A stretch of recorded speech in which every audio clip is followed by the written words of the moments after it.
আপনারা কি এমন একটা আরবান লেজেন্ড সম্বন্ধে জানেন যে শক্তি মূলত পিপল গাছে থাকে এবং রাতের সময় মানুষদের শিকার করে? এরা ব্রহ্মরাক্ষসের থেকেও ভয়ঙ্কর। মূলত আমরা সবাই জানি যে কোনো ভূত বা প্রেতাত্মা আমাদের সংস্পর্শে এলে হনুমান চল্লিশা পাঠ করলেই সেই অশুভ শক্তি দূরে সরে যায়।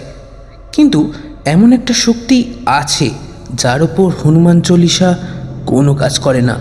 সেই শক্তিটির নাম Munja. Munja the demon, the Indian urban legend. মনে করা হয় ব্রাহ্মণবর্গের এমন বাচ্চারা যাদের শাস্ত্র, তন্ত্রমন্ত্র ইত্যাদি সম্পর্কে ভালো জ্ঞান আছে এবং মাথা নাড়ানোর সময় কিছুদিনের মধ্যে তাদের যদি অকাল মৃত্যু হয়ে যায় তাহলে তাদের স্পিরিটকে বলা হয় মুঞ্জা। প্রাচীনকালে মুঞ্জা যাতে কোনো মানুষের ক্ষতি করতে না পারত তাই জন্য তাদের পিপল গাছের সঙ্গে বেঁধে দেওয়া হতো। তাই যখন কোনো ছেলে মুঞ্জাতে পরিণত হয় ও প্রেত হয়ে পিপল গাছের ওপর থাকতে শুরু করে। মুঞ্জা কেবল রাতের সময় লোকেদের শিকার করে। এরা অদৃশ্য, কিন্তু এদের নিজের পরিবারের লোকেদের কাছে এরা দৃশ্যমান।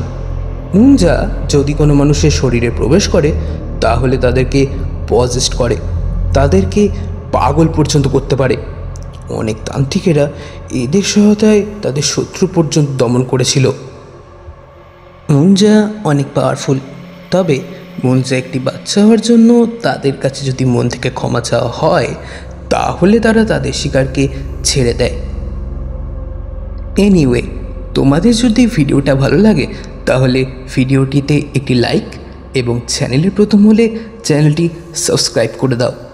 আর হ্যাঁ, রিসেন্টলি এর উপর একটি মুভি নির্মিত হয়েছে যার নাম মুঞ্জা, যেখানে মুঞ্জার ব্যাপারে অনেক কিছু এক্সপ্লোর করা হয়েছে। তোমরা চাইলে দেখতে পারো। তবে হ্যাঁ, তোমরা যদি রাতে পিপল গাছের পাশ দিয়ে যাও তবে সেখানে টয়লেট করতে হলে 100 বার ভাববে। That's it for today. ভালো থাকবেন, সুস্থ থাকবেন আর শুনতে থাকবেন গল্প কবিতায়নকে। ধন্যবাদ।